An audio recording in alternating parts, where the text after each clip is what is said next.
Welcome to Reconcilor 9. This is the new look and feel of Snowden's flagship mining intelligence and reconciliation software. We often have clients reach out to us looking for that reconciliation solution, but with that, they're also looking for a stockpile management solution. To get the reconciliation results that we publish, we need to track all of the material movements on site. So it makes logical sense to have a module within Reconcilor that's dedicated to the stockpile analysis and management of what's going on site. So today I just wanted to give you a couple of examples of different ways that you could look at those stockpiles through the analysis screens. And I'll also just take you through the management screen and what you can do to your stockpiles through that. What we're looking at here is 1 month worth of data. I've chosen to look at 1 month. I could have looked at any particular period. I'm looking at my entire mine site. I'm looking at one stockpile group called post-crusher stockpiles, and within that post-crusher stockpiles, I do only have one stockpile associated with that. Now, I've chosen this one intentionally to keep it simple to begin with, so that when I'm looking at my closing balance, I know that I'm only looking at that one COS stockpile's closing balance over time, and that is for every day on my time scale. I do have the option to look at this data by shift, and that is the lowest level that I can look at this particular chart by shift. The accompanying table below gives you all of the data that makes up these total numbers that we see in the charts above. You can filter on these charts quite easily, and let's just look at additions, and we can start to see the additions per day for the COS over the month of December. And then the associated closing balances for tonnes, volume, grade, and also metal.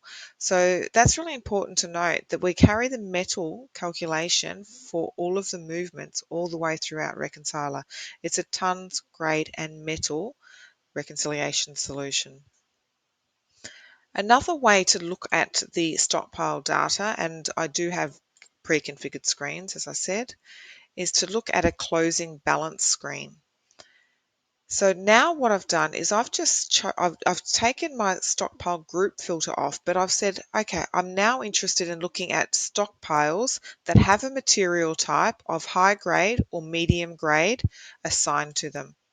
And here I can see that I've got a number of stockpiles, and these are my stockpile names, HG2, HG3, and so forth. And I can see that I've got several of those stockpiles with quite a decent closing balance on them. I am still looking at the table type the same way that I was looking at before. Do that. I have a couple of different options of looking at a table. I can look at it by summary, which is my transaction types down one column. I could look at a summary pivot where I have closing balance, then additions, and then reclaims across the page. But I've also got movements. Movements will take me through the individual movements on and off a stockpile for a particular period. So let's just take the closing balance off for a moment and look at my additions. And you can see here I've got some dig block IDs that have come from the pit straight to the HG3 stockpile and a crusher, source material type of crusher, which is considered a high grade material type. The same when I go to reclaim, if we've got some reclaim here, we can see that the source was the MG1 stockpile and that materials was being delivered to the crusher. Now the grade that's being associated with all of these stockpiles is an average weighted grade, and that will be the grade that is taken when it moves to the crusher. Another way of looking at the material is to look at the same set of stockpiles, but now I'm looking at the total closing balance for that whole set of stockpiles and looking at the proportion of each individual stockpile that makes up that stockpile, or that set of stockpiles. So we can see that the MG3 has 1.29 million tonnes. associated with it that make up the total number for this group of stockpiles. Again, I'm looking at a stacked closing bar chart here. I happen to be looking at it by material type. I could be looking at it by stockpile group, or by material type group. So that's a couple of different ways you can look at your stockpiles.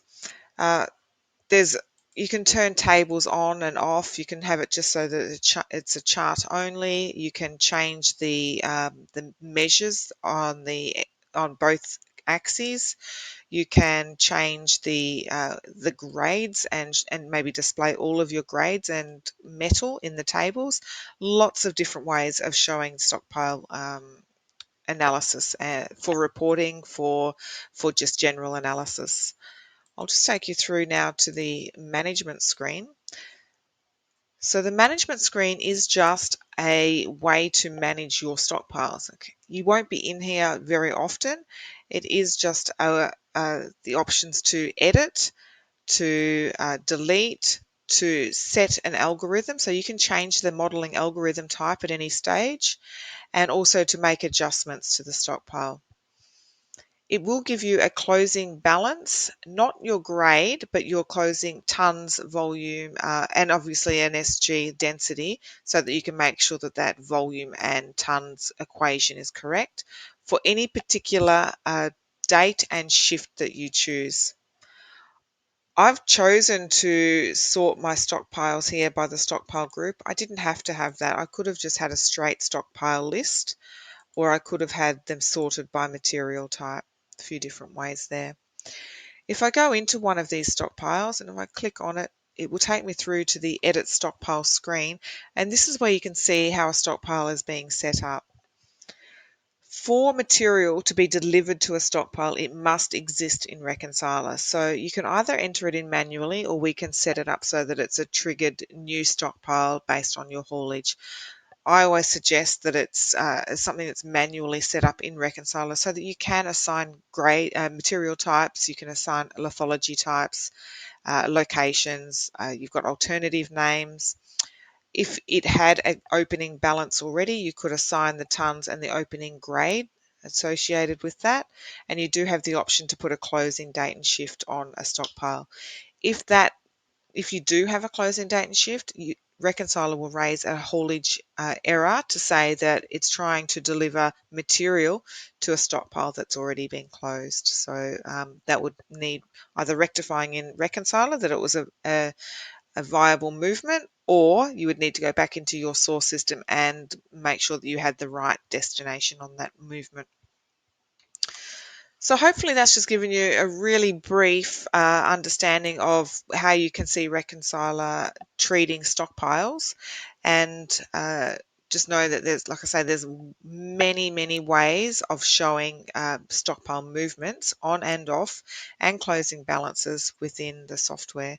If you'd like to see more or some specific examples, please don't hesitate to reach out to me. You can contact me through the website on snowdengroup.com. I look forward to sharing the next video with you. Thanks for your time.